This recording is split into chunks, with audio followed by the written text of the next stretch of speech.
it's me, Brandon Colonel. The next video that I've got for you guys is on the Jason Brous Dustin Turpin collaboration, Strife. Now, as you guys know, if you've been following me on Instagram or even Facebook, or even just saw one of the latest videos that I just put up, I recently went to Blade Show, and this was my biggest purchase of the entire show at about $500. So, the other two things that I got would be the Riati Horizon B and this knife from Knives Ranch. Review to come on this in a little bit. I'm still doing just a little bit of testing and also just a little bit of research. Just a quick finding so far. The edge retention on this is actually fairly decent, and especially for the price range. And it actually looks like this is a custom maker so far, or custom company at least. Still doing a little bit of research, but yeah, so far it actually looks custom. But so, without further ado, let me get into the knife. Comes with a really nice packaging, and I'll let you pause on that if you want to read it. But otherwise, it has a nice case at the bottom. The one thing that I never really got about this, like the certificate here, is it certifies that it's part of a limited 500-piece run, but then on the back here, it says serial number 639 of 1000. And on the blade, let me find out where it's serialized. Yeah, it says 639 of 1000, even on this. So, I don't quite get how it says limited 500-piece run, but then immediately on the flip side, it clearly says 1000. So, yeah, that's just a little weird. But so, as far as the knife itself, I couldn't care less what number this is exactly. It is absolutely amazing. If for little more than that. That action is almost borderline perfect. Now, some of the things that make it not quite so perfect would be things along the lines of the bearings. They aren't the complete smoothest I've ever dealt with. Here, let me actually get out my ZT, which, if you saw, I think it's the very latest video that I've gotten up. You'll know that I've finally gotten this thing back from warranty. This is hands down the smoothest action I have ever handled. Just hands down, this is the best action ever, personally, that I've felt, period. And mind you, I went to Blade Show. So, that's actually saying quite a bit. There were quite a few knives that actually stacked very comparably to this, and even matched it. But I wouldn't really say that there's a single knife that actually beat it. Sure, there were knives, even knives like this, that fall under its own weight just a little bit better. But this one, as far as overall smoothness, you can barely even tell the blade is moving. This thing is so smooth. I mean, that's even with you shaking it, you can just barely tell it's moving. This knife, you can tell it's moving the entire way down. I wouldn't exactly want to say that it's gritty, but it's definitely grittier than this one. So, that's one of the things that's not the best thing in the world about this knife. Also the lock stick. Basically, I have to put extra Sharpie on this thing at least once every 2 days. Because it's just the type of thing that titanium on steel, no matter what way you slice it, no pun intended. No matter what way you slice it, it's going to gall very badly. Now, it's not quite gotten as bad as like my ZT561, which is also titanium on steel contact. But then again, haven't exactly let it get that far, so I actually don't know if it could get that bad. But yeah, so I've been very religious in the art of putting on extra Sharpie and making it basically ensure that there's not going to be any lock stick. Now, right now, there's a tiny bit, not all that much, but at some point, I may actually look into contacting Jason Brous to see if I can't swap out these titanium liners for steel ones. Why? Because I'm not the kind of nut that feels the need to have titanium everything if I can. So if I can in the future, when I'm maybe even at the same time that I'm having him take care of this pocket clip, I might actually just see if he can switch out the liners and just make them steel. Because steel is going to last longer. It might not be all that premium of a material. It might, excuse me, well, not even might. It's definitely going to add a bit to the weight. But I don't exactly mind carrying around a brick in my pocket. I mean, I've got the Kershaw Junkyard Dog, for crying out loud. That thing is a brick in the pocket. Let's see, what other bricks do I have? Well, the 561 is a brick. This thing is a brick. For crying out loud, I've carried the Cold Steel Spartan in my pocket, and that thing, that's not even a brick anymore. That's a slab of concrete from the sidewalk. So yeah, that thing's going to weigh a ton. And these things don't bother me. So changing out for steel might not exactly be all that premium of material. Might be a little bit more prone to rusting, but I don't care. I would rather have a liner that doesn't have any lock stick. That's just a little bit better than have titanium that I have to worry about putting Sharpie on every 2 days. And heaven forbid I flip my knife more than 20 times in the same day, to the point where I actually have lock stick in the same day, and I have to put Sharpie on it more than once in the same day. Now, as far as the things about the knife that I love, besides that action, because that action is phenomenal, the detent is absolutely perfect. Now, granted, it actually could stand to be a little bit harder, but basically it's still pretty much perfect. I like the fact that I can choke up on the knife, and choke up comfortably, might I add. Because I've had other knives before, which I don't really have any of them in front of me right now.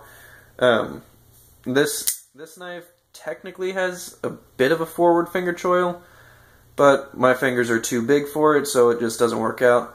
And it's actually the same exact story for my CRKT Swindle, my CRKT Tirade, the CRKT Ripple. As you can tell, a lot of CRKTs here. And even my, which one is that? The Camillus Hustle. It's got a forward finger choil, and if I'm not mistaken, that one also is a little bit lacking in the finger choil area. It works, but it's there. But it's not exactly the best. This has a very generous finger choil that I can get my finger into without any kind of complaints whatsoever. I can easily fit it there. There's a nice little divot right here for my thumb to rest in fairly comfortably. And when I'm not choked up, then the jimping isn't the best, but it definitely locks into place, especially if you put pressure on it. But so it is definitely effective. Like I said, it's not the best, but it's definitely effective. Okay, so let's see. The carbon fiber is absolutely stunning.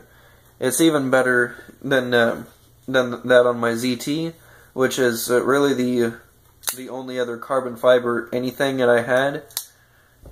But yeah, this is, you can definitely tell this is higher quality than my 770. The pattern just looks better.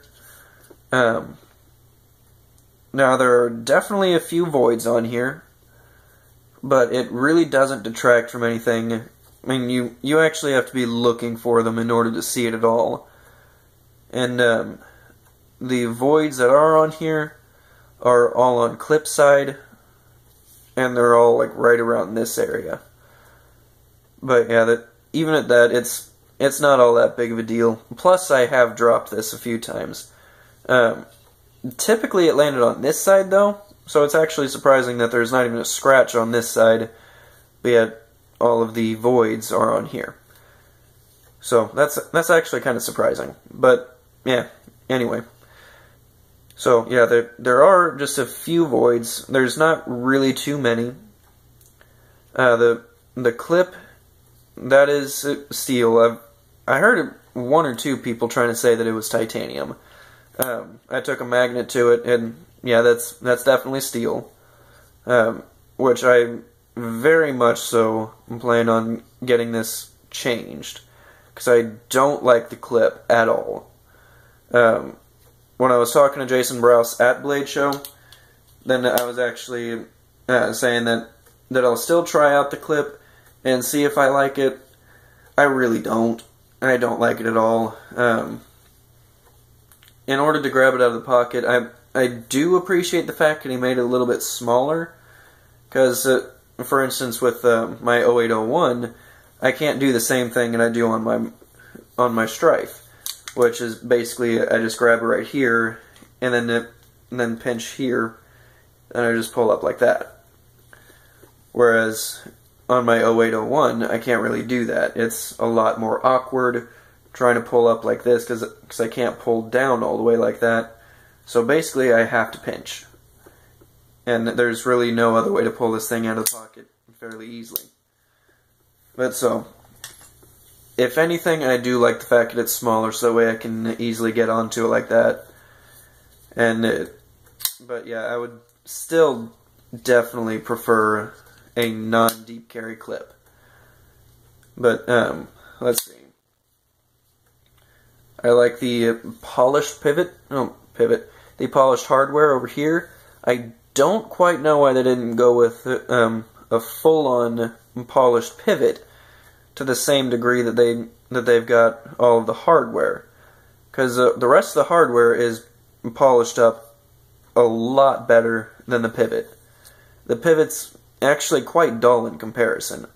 It's not at all completely dull by any stretch of the imagination, but comparing it to the rest of the hardware and the body screws that are keeping it together, it definitely looks dull in comparison. I wasn't able to get the satin version as I had hoped, because I wanted to get the knife in person. So, seeing as I was already at Blade Show, I definitely wanted to get it in person, even though on Blade HQ the knife is cheaper. Well, particularly the satin version. The satin version was cheaper. This one was the same price as I actually got it in the show. Which leads me to believe that they actually have the same exact price as Jason Brous himself. But anyways, I wanted the stonewash, and I might actually I actually wanted the satin blade, and I might actually, when I get this thing sent in to get the clip replaced, I might actually send this in for getting a satin blade as well. So, and who knows, I might have, just as long as can't speak. I can't speak. But while I'm sending this thing in, I might also see about the liners as well. So, I can easily see myself having to spend a pretty penny doing all that. Probably a good $200, maybe even $250. I don't know, but yeah, definitely looking into doing something like that in the future. I might have to to do various things at a time and talk about just how much it's all going to cost all at once. But yeah, so those are 3 things that I definitely intend to change on this knife in the future. The pocket clip is number 1, first on the list. The liners will probably be last, because I'll still be able to get some kind of life out of these things, and so as long as it works, I'm not worried about it just yet. But yeah, it'll definitely be a pain in the butt trying to get this thing all the time, with at least with a Sharpie. But yeah, the blade is definitely going to be the second thing if I can't take care of it at the same time. But yeah, so let's see, is there anything else? I really like the milled lines in here. Let's see. It gives it a little bit of a breakup from just the monotony of simple carbon fiber. Now, carbon fiber in and of itself is really interesting to look at. I mean, just simply looking at my 770, there's like no contouring whatsoever. There's no crazy interesting lines anywhere. Which this thing has plenty of interesting lines. But there's really nothing to break up the monotony of the carbon fiber. It's just a simple slab. Put it in hand, you get the job done, you put the knife away. That's that. This, on the other hand, it's got some chamfering done around here. I wish they would have done some chamfering over here, and also I wish they would have rounded off these edges a bit to make it a little bit more comfortable. But that's just nitpicking a little bit, because overall the knife actually is fairly comfortable. I do like it. It's definitely not the most comfortable in the world. That would actually go to something more like this, which the chamfering on this is borderline perfect. It still has a slight hot spot right here, but other than that, you really don't notice unless you're truly bearing down on this thing. And even then, the way that you typically bear down on this, you still don't really feel it. So this is one of my more comfortable knives, one of my smoothest knives, and still one of my all-time favorites. But it's not exactly... But this knife is not exactly outdone by it. The quality is still impeccable. Let's see, the grinds were on the blade itself were stunning. I wish that I actually could have kept the interesting grind between the secondary tip, not between, but exactly on that secondary tip right there. Basically, you see the way there's a bit of a sweep right here. That was actually mirrored in the edge itself as well, which sadly I was unable to keep that. But yeah, it's still, the edge itself turned out fairly well. As you can see, I've got a really nice mirror polish on it, and carries through to the other side.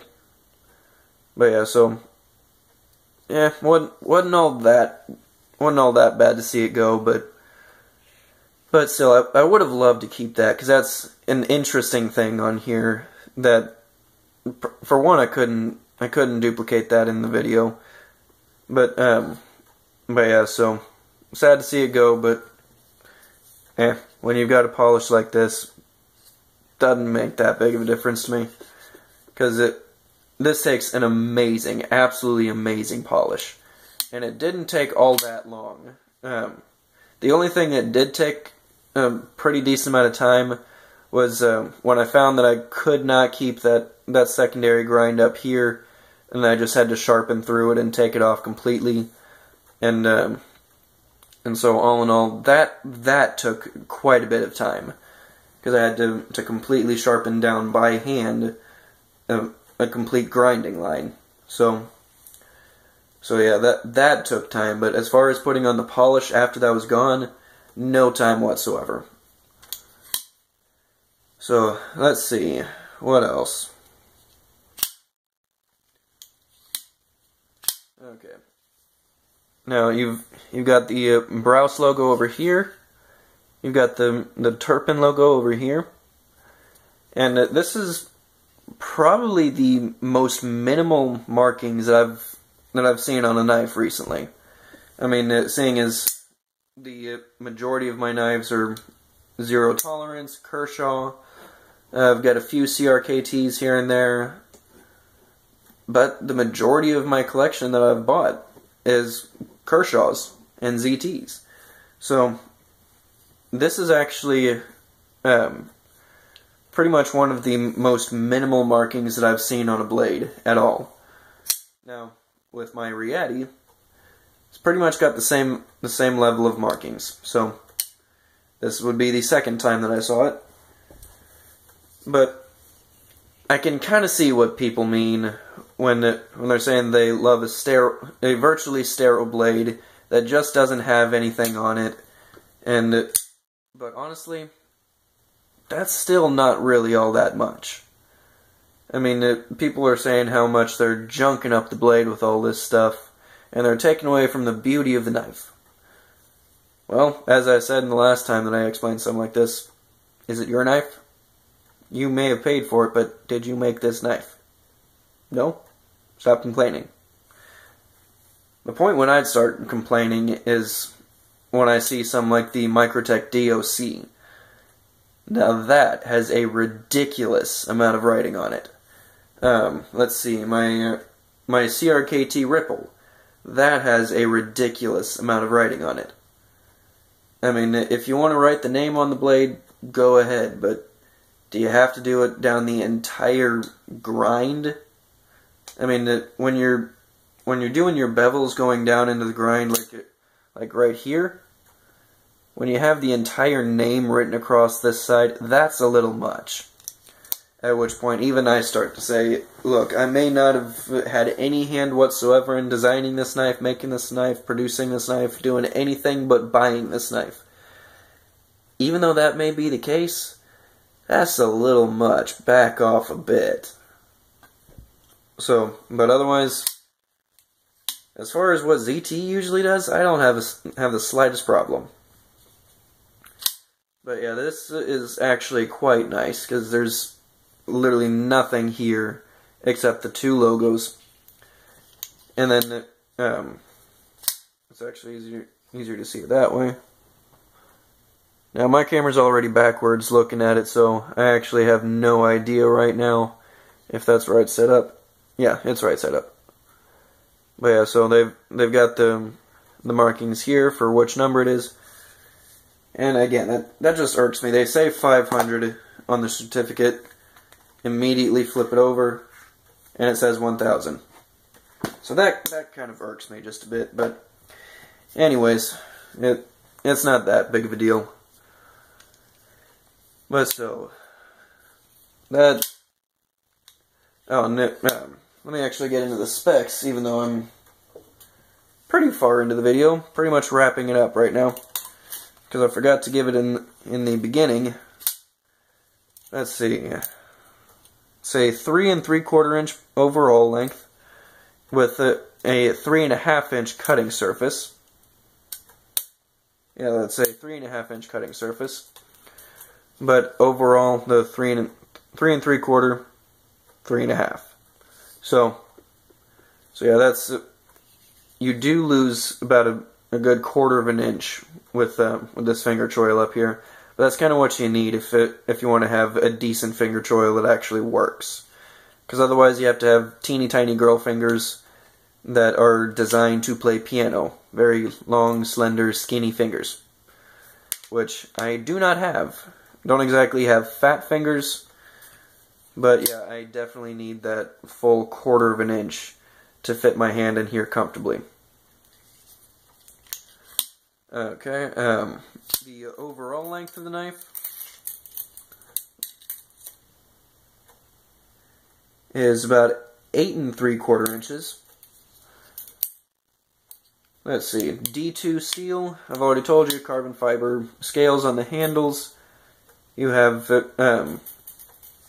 titanium liners here, a G10 backspacer, which is actually flow-through So that's actually a really nice touch. I like that a lot.